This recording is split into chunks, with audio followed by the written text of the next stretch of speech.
From the studios of Foxboro Cable Access, located in the center of Foxborough, Massachusetts, you are watching Around Foxborough. Hello, I'm Joe Sanders, and this is Around Foxborough. And with me today is a very, and I say very special guest, Dr. Wendy Nelson. Wendy, I've read and talked with you a lot, and this is beyond an interview.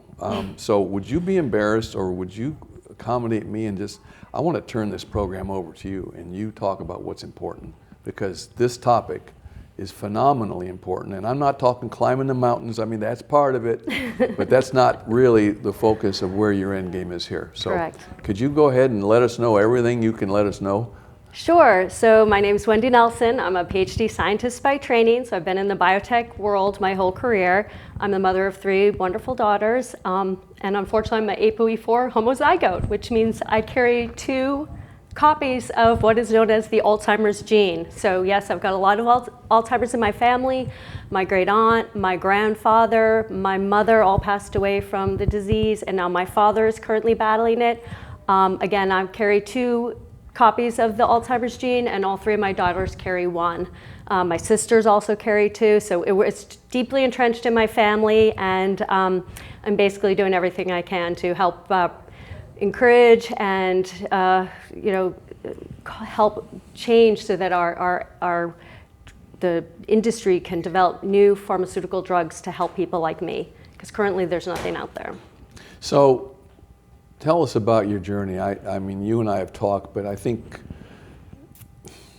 some of the things you told me about what you had to do as a caregiver made you think about you didn't want to be the person who had needed that caregiver. Correct. Would you mind sharing some of that with us? Nope, it's been a long haul. So my mom was diagnosed when she was 63 years old, so quite young. My dad was very much in denial, so he called upon me to take my mom to all her neurology appointments, doctor's appointments, support him in his care of her. When it was time to move her into a memory care facility, he called me and said, "You got to get her out of here, please. I can't do this anymore." So I moved her into a facility, again managing her care, being the point person to manage her care. Then she passed away in 2020. In 2021, my dad was diagnosed, and being the daughter that lives closest to my dad, the burden of the care fell on me, even though I do work full time. I have a business of my own on the side. I've got my 3 girls. So it was a lot, and it became more and more with every passing year.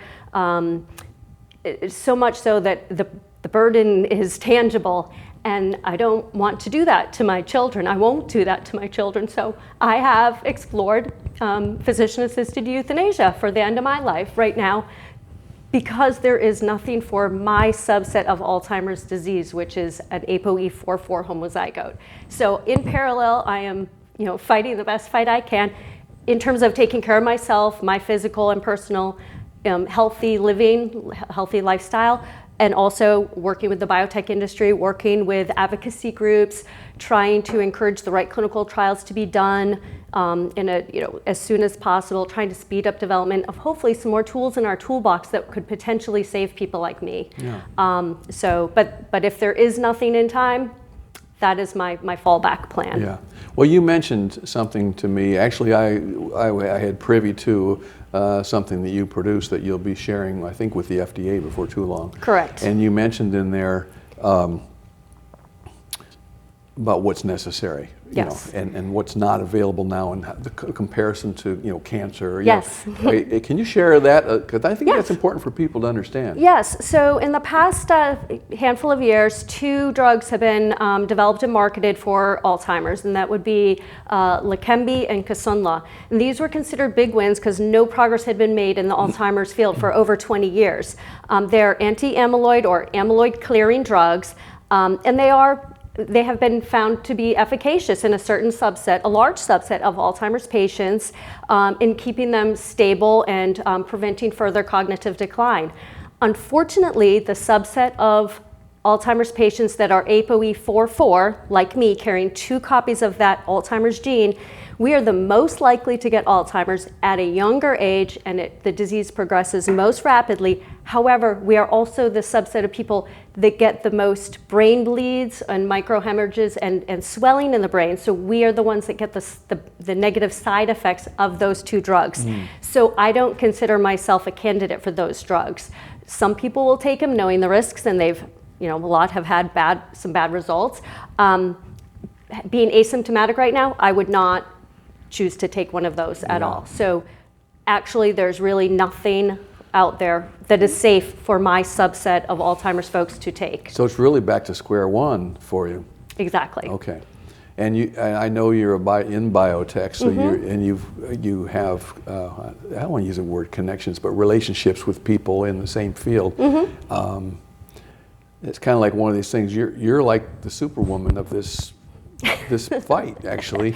I don't know about that, but I am putting myself out there as an advocate and a face of this disease, because if no one speaks up, no change will happen.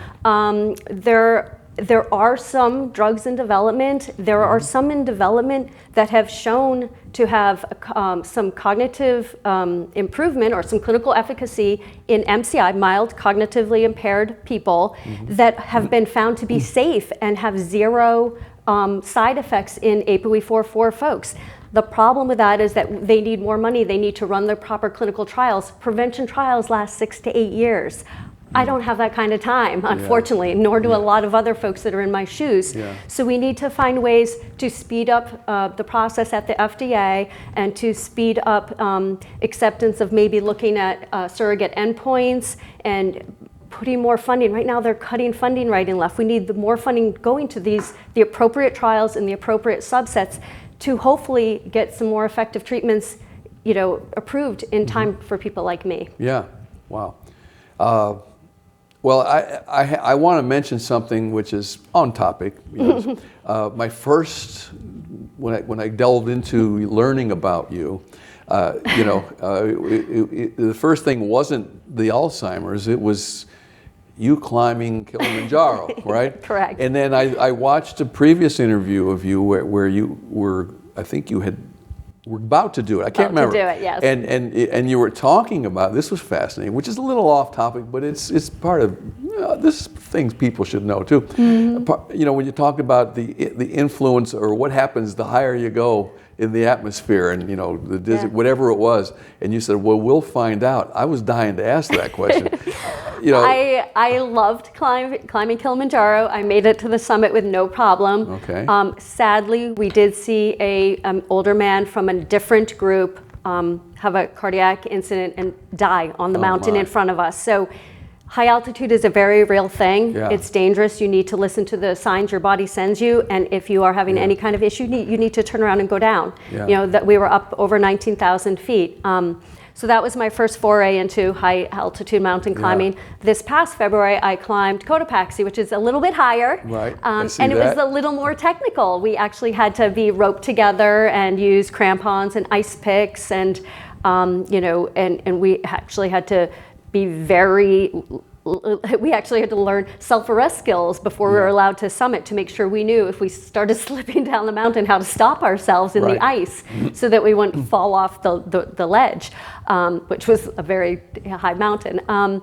Again, the day before our summit attempt, we unfortunately saw a body come down in a body bag. So we were 2 for 2 in terms of seeing that this is real. And again, this was a few feet higher than Kilimanjaro, but and again, just like Kilimanjaro, we got another blizzard night.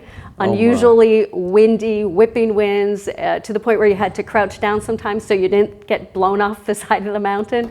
But we made it to the top, and I had a fantastic experience. And I do the mountain climbing as somewhat of a metaphor to my life. You can't lie down and rest. You have to keep pushing for higher higher mountaintops. You have to keep pushing your body physically and mentally.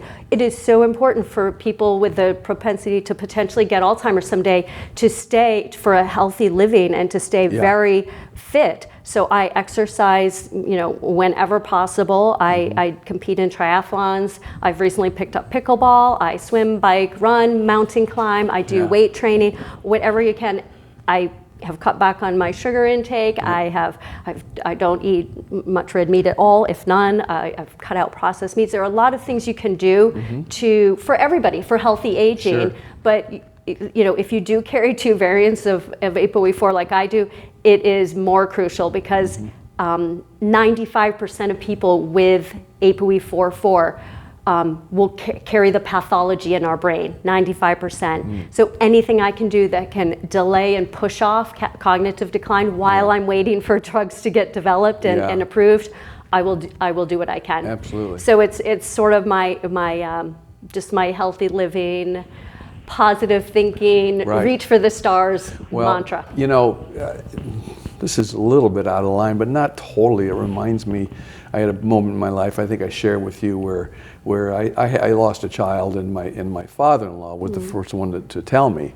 And I remember just getting angry at God for not taking me, and he told me he was ready for me because it had been about an hour since he found out, and he said, if God wanted you, he'd have taken you. As long as you're here, you have a mission. I have a mission. I see you on a mission and a half here. I do. I am on a mission. And I think, and the bigger picture, I shouldn't say it that way. This is this is very personal for you. But when I say the bigger picture, not only the picture of you fighting for, the research to get into the development of things to help people, but the example you're setting for your children, for the rest of the world, people that admire. I told you before we started, I said, I hope I don't too waxy about, or too complimentary, because you're a very impressive person with your stamina and your drive. I mean, it's something that that's what we call the American spirit right there. What you've got. But again, there's a reason behind it, right? Like I feel that daily pressure to, oh my goodness, I'm running out of time. I have to stay fit. I have to, work on my advocacy work. What is the field doing? Where is it going? Where can I make an impact? Absolutely. And if aren't we all here to make an impact somehow? Maybe this is what I was meant to do. I don't know, but I'm embracing it wholeheartedly. Well, you go with your instincts, and I think you have very good instincts. You're doing exactly what's necessary, and hopefully, we'll get to a point where it will help not only you but others as well. Absolutely. So I know you mentioned you have 3 lovely daughters. So do I. I'm pretty happy to say. Anything you want to share with us about family, about how their support is? They're rock stars in their own right. They all also have amazing grit, amazing stamina, amazing goals for themselves in life. They're all going back to grad school this fall. Wow. My oldest will be doing her her master's MBA and a master's in environmental management at Duke, while playing. She plays professional rugby, and she's my size, and she's also working full time. So she's, again, an amazing individual. My middle daughter, who's the cancer survivor that was in the Kilimanjaro story, she's going back to NYU for her nurse practitioner program. Wow. And she's an incredible ultra runner. Her marathon time is 2:53 maybe. So yes, she runs with the elites.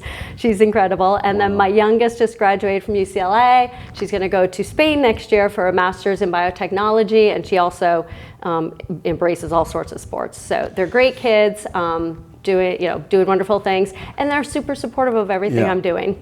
Well, this brings a question to my mind that I hadn't really thought too much about, but for those that might be watching the show tonight or today, and any others, who you're trying to get the message out to, what is something that the quote-unquote average American can be doing to support this cause? I mean, in your mind, I know you're going to be talking with the FDA, but for people that aren't It's a good question because, to do the right trials, we have to have people to put on clinical trials, right?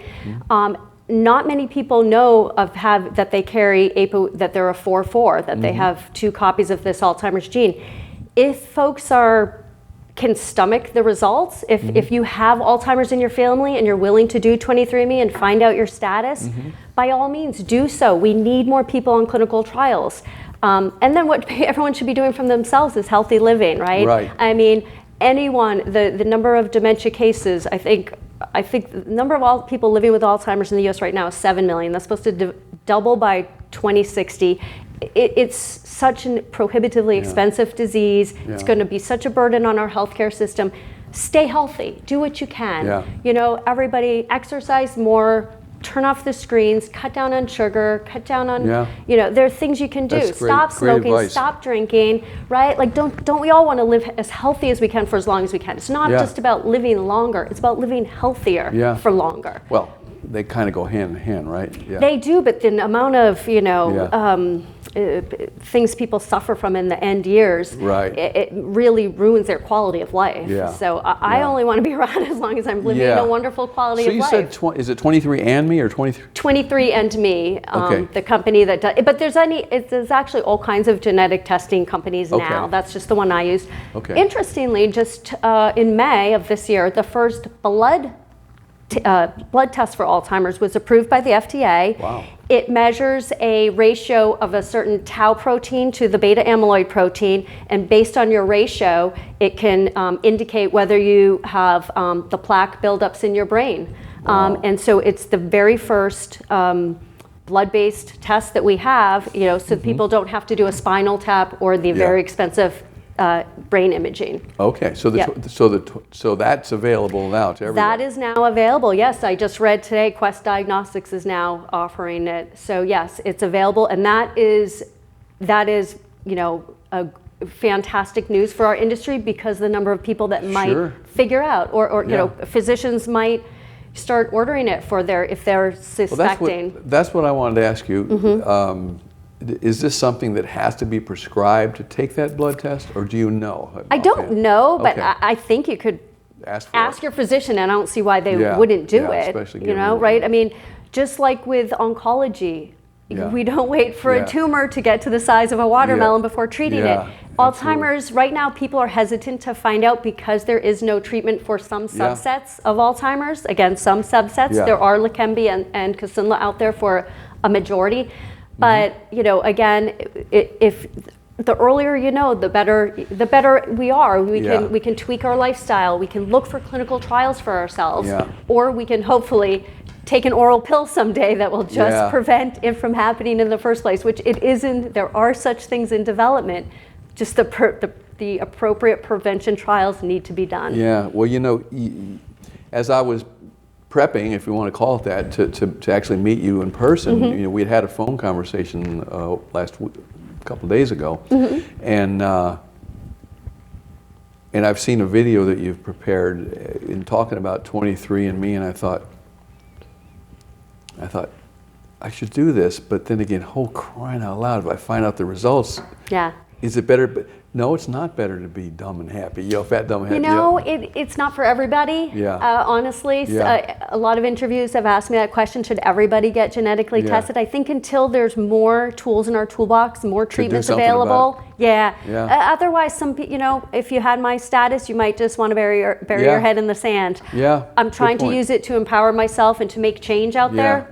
But there isn't anything available for me right now, and that is a very depressing thought. So it's really up to the individual. It's a very personal decision. That's a good point. I hadn't thought about it too much. I thought, well, I guess I had thought about it because I've been thinking about it a lot. Anyway, it's not a laughing matter, but it's certainly made me do a lot of thinking. This wasn't really scheduled. In one of the videos, you kept mentioning Fred Hutch, which I believe is that's a cancer institute in Seattle that sponsored our Kilimanjaro climb. Okay, I wasn't sure. We were raising, they didn't sponsor it, we were raising money for them. And my group of 20 climbers raised $1.25 million for the Fred Hutch. And interestingly, we did have the ability to look into the different researchers and projects going on at the Fred Hutch, and I found a project that on histiocytosis, which is what my daughter had when she was 4 years old. Right. So I put my $50,000 that I had personally raised to those researchers to advance histiocytosis research. Wow. Yeah, and so that this felt happened good. to be because they were affiliated with Hutch or no? The organizer of my trek was affiliated with Hutch. He's from Seattle, Okay. so he's the one who sort of said, all right, let's put this group of biotech hikers together. We were all biotech execs. We each had to raise $50,000. Right. And then, he wanted it to go to the Hutch. So Yeah. it went to the Yeah. Hutch, which was fine. Again, I got Sure. to pick the project I was supporting, which Yeah. meant a lot Yeah. to my daughter, too. Oh, that's great. Yeah. Well, I'll tell you, Wendy, I could spend hours listening to you, but I know you don't have hours. You've got meetings in Boston in about an hour and everything, and but I hope that we'll be able to stay in touch, and we can continue to get updates of what's going on. Absolutely. And to the extent, in addition to individuals, staying healthy. I know I had my own little episode about 6 months ago where I had a TIA is it? I keep saying it. Transient Yeah, ischemic attack. and they said I was dehydrated, so I drink water like a fish now. Good. And that's about all I drink. But things that. In addition to doing what we can to stay healthy, if there are ways that we can support your cause or what whatever is the best way, people will probably want to know that. Yeah, I appreciate that. Let's stay in touch. Just in the past 4 or 5 months, I've been pulled into a couple advocacy groups. So I'm on a new committee called the APOE4 Alzheimer's Alliance, and we are working closely to try to educate our FDA and policymakers on the unmet medical need for my subset of Alzheimer's folks. Sure. And we are hoping to get a date on Capitol Hill this fall where we can have a full day patient-focused drug development session. Separately, I'm on a patient lived experiences subcommittee of Us Against Alzheimer's. Again, this is a group trying to educate the FDA and policymakers. So July 22nd, we have a listening session with the FDA. Oh, yeah. That's the 7 minutes that I've already pre-recorded with my message to the FDA pleading for help. Very powerful, very powerful. Yep, pleading for help. So I feel like it's a tangible, there's a buzz in the air right now around Alzheimer's with this new blood test, with some of these drugs that have just been approved in the last few years. Things are finally changing, which was very different from 10, 15 years ago. So I feel like now's our time, and we're going to make all the noise we can and try to make change happen. So we'll see. Wendy, this is a great cap. I think that I wish you the best. Thank you. I don't want to lose touch. I want to stay engaged in what it is that you're doing. Reach out anytime. My pleasure. And I want to wish you the best of luck. Thank you. And we'll talk again. Sounds great. Thank you so much, Joe. All right. Well, folks, that's it for today. Again, this is your host, Joe Sanders, and our guest, a very special, is Dr. Wendy Nelson. Thank and you. that's it for Around Foxborough. See you next time.